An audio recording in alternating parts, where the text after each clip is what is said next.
chez Emma, les carnets comme ça, écoute, 8-10 euros.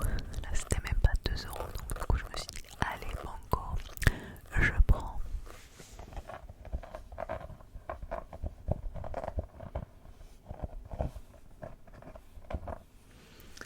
La couleur est trop belle. Et j'ai pris un petit stylo que j'avais acheté là chez Emma, histoire de rayer au fur et à mesure pour que je sache où je suis. Ça sera une vidéo assez longue, donc je vais essayer. Ah, le focus, j'ai l'impression qu'il bouge, j'espère que ça va. Je vais essayer de pas trop m'attarder et de commencer tout de suite. Alors, qu'est-ce que j'ai mis en top 30? Ah oui, il faut savoir que dans les premières séries que j'ai mis, donc dans les 30, 29 et quelques, enfin, dans le bas du classement, hein, c'est des séries que j'ai regardées et que j'ai aimées, hein, sinon je ne l'aurais pas mis, mais c'est pas mes préférés. Il y a beaucoup de séries françaises et après on part sur du pas français. En 30e,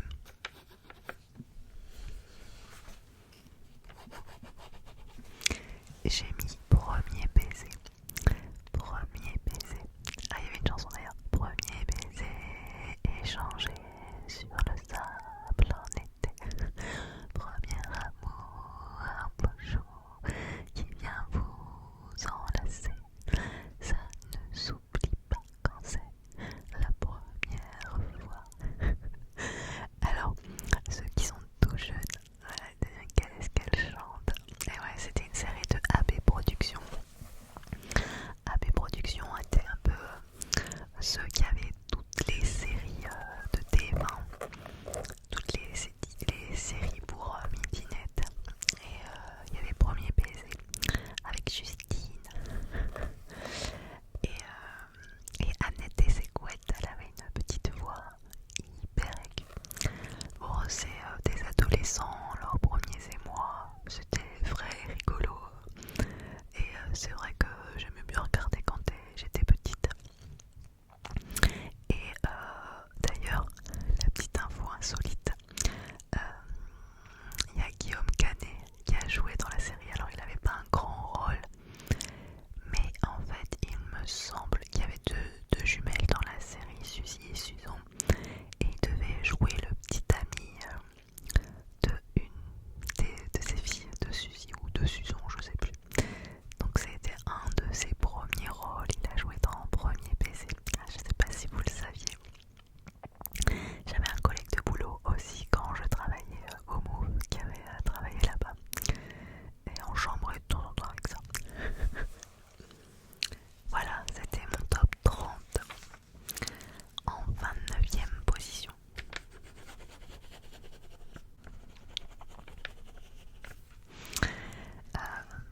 Pareil, AB Productions, il y avait Les filles d'à côté.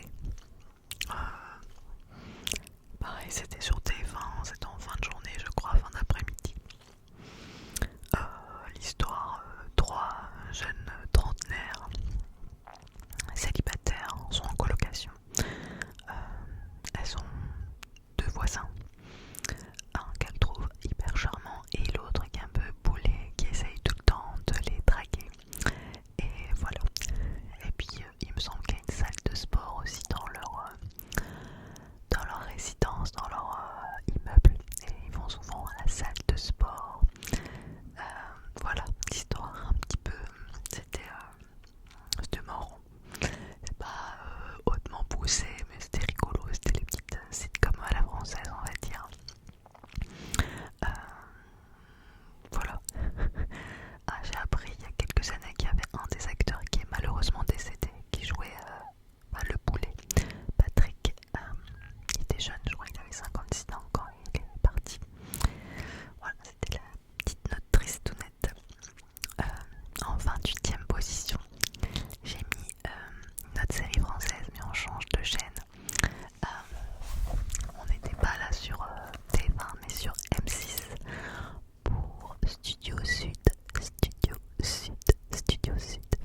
française, mais Undo Stress, moi j'ai des copines qui regardaient, mais moi je crois que j'ai dû regarder une fois ou deux même.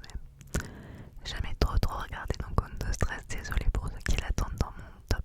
Ils ne le trouveront pas parce que c'est pas quelque chose que je regardais. Alors, 27e position, il y avait Classe Mannequin. Classe Mannequin, c'est un peu le même principe, hein. C'était également sur M6. Il faut croire que M6 aimait bien les séries où c'était un peu les classes, les classes de métiers un petit peu artistiques. Donc Classe Mannequin, c'était une école de mannequinat. Et il y avait Vanessa Demouy, c'est là où elle a aussi s'est fait connaître.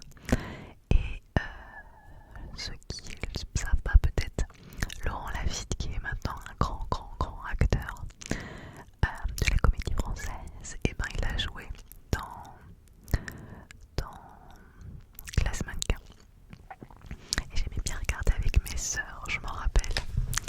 Et il y avait aussi Olivier Carrera, ou Carrera, je sais jamais si on dit le S ou pas à la fin. Mais bon, peut-être que les plus jeunes, Olivier Carrera, ça parle pas. Mais en tout cas, c'était sympa, j'aimais bien, c'était rigolo. Après, voilà, ça c'était des séries de il y a quand même longtemps, donc je les regarderai aujourd'hui. Je suis pas sûre que je trouve ça bien, ou même finalement que la morale donnée, je la trouve chouette maintenant avec mes yeux de grande. Mais en tout cas à l'époque, c'était sympa. Alors on va finir avec la dernière série française que j'ai mise dans mon classement en 26e position. Hélène et les garçons. Hélène et les garçons. Forcément j'étais obligée de mettre Hélène et les garçons. J'ai pas trop regardé la suite, je sais plus ce que c'était, les Croisières de l'amour ou je sais pas quoi. Je sais même pas comment ça s'appelle, je crois que c'est ça. Je me demande si ça n'existe même pas encore, toujours. Je sais pas, si vous savez, dites-le moi dans les commentaires. Moi je vous parle d'Hélène et les garçons, moi j'étais petite. J'ai commencé à regarder ça, je crois que j'étais en CM1, comme mon fils en fait. Et je me rappelle que j'avais la cassette audio de Hélène Rollès. Hélène, je m'appelle Hélène, je suis une fille comme les autres. Je voudrais trouver l'amour, simplement trouver l'amour. Bon, en fait, Hélène, c'était pas clairement ma préférée dans la série, mais bon, c'était le personnage principal. Forcément, comme tout le monde, je crois que mes préférés, c'était Cricri d'amour, qui, avec sa Johanna, me faisait mourir de rire. Et puis il y avait aussi José, que j'aimais bien, avec ses grands cheveux, et parce que je le trouvais assez drôle. C'était celui qui était au synthé. Voilà pour la petite histoire. Donc j'ai fini avec les séries françaises de mon enfance. Maintenant on va partir sur d'autres choses qui sont complètement différentes. En 25e position, je vais parler du Cosby Show.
chasse par sa maman. Elle est abandonnée avec son chien. Et du coup, elle est accueillie chez un vieux monsieur qui s'appelle Henri et qui s'occupe d'elle. Les plus jeunes ne la connaissent pas, certainement. Et pourtant, c'était tellement bien. Avec ses petites taches de rousseur, ses chaussettes dépareillées. Elle était foncièrement drôle. Et c'était une série vraiment très chouette. Alors, j'en suis où? Ah, carrément un autre registre. C'était un peu plus tard ça. On repart sur la chaîne M6 pour X-Files. Alors, j'aimais bien et en même temps ça me faisait flipper. C'est rigolo parce que des fois je me demande, je sais pas si ça, on regarderait les anciens parce qu'il me semble, peut-être que je dis des bêtises, qu'il y a quelques années de ça ils avaient ressorti une suite. Je me rappelle plus si c'était bien ou pas. Je me fais vieille, j'ai des trous de mémoire. Mais X-Files, je suis pas sûre que les épisodes de l'époque, si on les regarderait maintenant, on dirait ah c'est mal fait. Mais à l'époque, ça me faisait flipper en fait. C'était un peu les premières vraies séries de science-fiction. Même si il y en avait eu bien avant avec des séries comme V. Ça me faisait flipper quand j'étais petite. V, c'était des extraterrestres. C'était pour savoir si c'était des extraterrestres dans un corps d'humain. Et pour savoir si c'était des extraterrestres, ils enlevaient leur peau. Et si derrière c'était tête de lézard, c'était des extraterrestres. Je flippais, je regardais pas du tout. Des fois, je me cachais derrière le canapé quand mes grandes sœurs regardaient. Et après, on m'entendait crier parce que j'avais vu la tête de lézard. Bon, bref, je parlais pas de V là, je parlais de X-Files. X-Files, ça c'était, j'étais au collège, je pense. Collège, lycée, j'ai plus collège. Enfin, collège sûrement. Alors, pour les plus jeunes qui ne connaissent pas la série, en fait, c'était des agents du FBI qui étaient en charge d'enquête sur des choses sur le paranormal. Voilà, tout simplement. Et c'était des fois un petit peu flippant. On arrive déjà en 22e position et on va rester sur M6 avec Dr. Queen, femme médecin. Dr. Queen, femme médecin. J'aimais bien ce côté un petit peu femme forte, femme indépendante, femme... ouais, voilà. Et dans une époque un peu Far West, avec le beau Sully,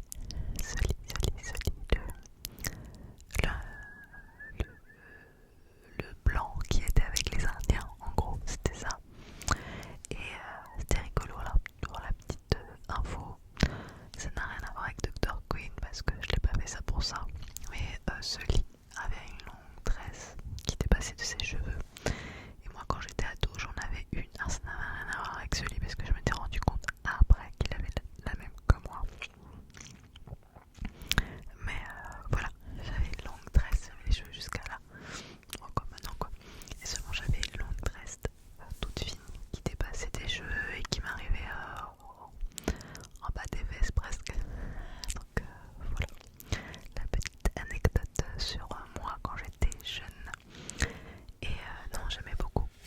Mais je suis pas trop sûre qu'il n'y ait pas eu des rediffs il n'y a pas si longtemps que ça. Mais en fait, je regarde plus du tout la télé. Comme beaucoup, je regarde les plateformes Netflix, Prime Vidéo, Disney+, et j'en passe. Et du coup, savoir ce qui se passe réellement à la télé, je sais plus. Mais je me demande s'il n'y a pas eu des rediffs ces dernières années. Voilà, 21e place. Alors là, on n'est pas du tout dans l'époque Far West, mais on reste aux États-Unis. Alerte à Malibu. Alerte à Malibu. Allez, on sort les maillots rouges. Et voilà, c'est avec Mitch Buchanan.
sur Netflix il y a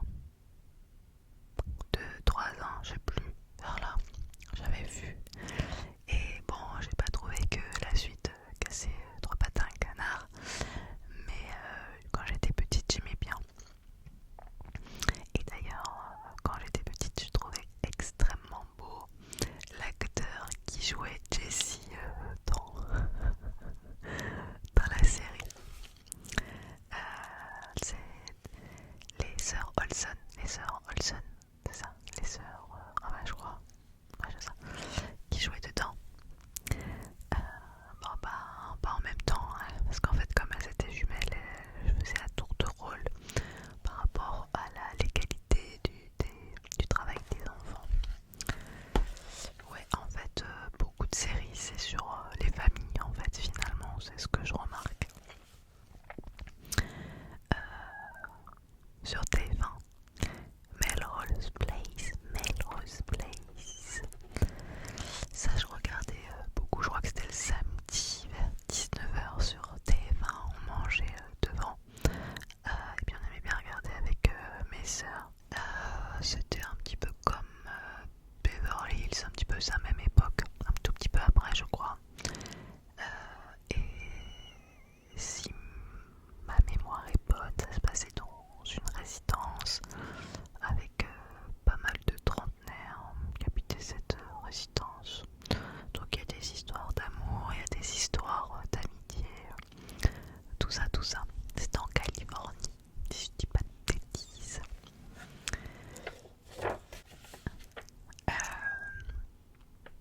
Ah, ça je crois que c'était sur France 2. Ah, on n'a pas dit beaucoup de trucs de France 2. En 18ème position, je vais vous parler du loup-garou du campus. Ça c'était plus quand j'étais au collège, je pense. J'aimais bien, c'était rigolo. En gros, l'histoire, c'était un peu le beau gosse de l'école, le footballeur américain du lycée, qui un soir de pleine lune s'est fait mordre par un loup-garou. Et donc du coup, il devient lui-même loup-garou. Il doit faire, il doit gérer ça quoi. Et il était amoureux d'une fille, une belle rousse. Oh, je sais plus comment c'est. Elle jouait dans d'autres trucs, genre dans la série Under the Dome. Ouais. La belle actrice avec les cheveux incroyables, ondulés, longs. Elle est magnifique cette actrice. Je crois que c'est une des plus belles femmes que j'ai déjà vues à la télé. Ah, elle est magnifique. Bon bref, elle était dedans. Et j'aimais bien, c'était assez rigolo. En restant les choses un petit peu d'adolescent, en 17ème position, j'ai mis Sauvé par le Kong. C'était toute une bande de copains. Alors comment ils s'appelaient déjà? Il y avait Zach, Slater, c'était celui qui avait des gros muscles. Screech, c'était celui qui était un petit peu bébête, je crois. Et il y avait les filles, elles s'appelaient Kelly, je crois. Lisa, et je sais plus, mais c'était sympa. C'était toute une bande de copains et voilà, c'était un peu leur tribulation au lycée. C'était rigolo comme tout. En 16ème position, et ce sera donc la dernière série dont je vous parlerai aujourd'hui. La suite, je vous la donnerai la semaine prochaine. Je vais vous parler de Notre Belle Famille qui était diffusée pendant des années et en rediffusion pendant des années sur M6. D'ailleurs, je tenais à faire un petit hommage à l'actrice qui a joué Carole Foster dans la série, puisqu'elle nous a quittés il y a quelques jours, au mois d'octobre. Donc voilà, plein de pensées pour elle et pour ses proches. Voilà, c'était l'histoire d'une famille recomposée avec le papa et donc elle et puis leurs enfants. Et puis il y avait aussi le neveu Cody qui faisait un petit peu le bonnet. Et il était marrant, il mangeait de la crème glacée comme ça d'un coup. Et un peu comme ça. Et il avait un chapeau, ouais, c'est ça,